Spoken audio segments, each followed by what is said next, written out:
Magandang araw mga kabakyard.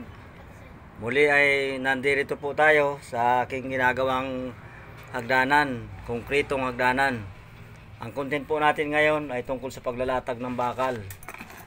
Ito pong ginamit kong bakal dito sa pinaka mother po niya sa ay 12 mm po ito.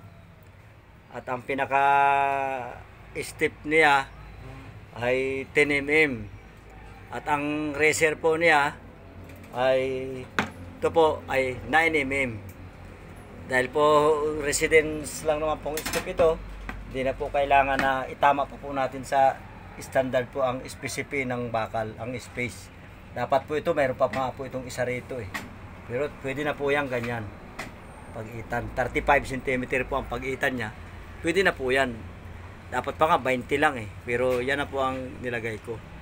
Pwede na rin yan kasi hindi naman po residence house lang naman po itong step na itong hagdanan. Ang mahalaga po ay itama po natin sa eskwela at tamang sukat ng step na pag nag-finish po siya ay sakto po siya sa ito po ay umabot lang ito ng 21.5 po ito sa finish na po yan.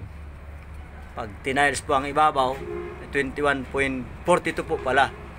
Kasi nga katulad ng sinabi ko na ang step ay 14 step po. Magtatapos ito sa plata or oro. Hindi po tayo pwede magtapos ng mata. Yan po lagi tatanda natin sa paglatag ng hagdanan. Yan lamang mga kabakyard. Huwag po natin kalilimutang i-follow ang aking FB page. At pakisubscribe na rin po ang aking munting YouTube channel. At i-like po ninyo at i-share. Pakipindot na rin po ang notification bell nang lagi po tayong updated sa mga susunod ko pong video. Marami pong salamat sa inyo mga kabakyard. Ito po ang inyong kabakyard, Manny Royales Abasula.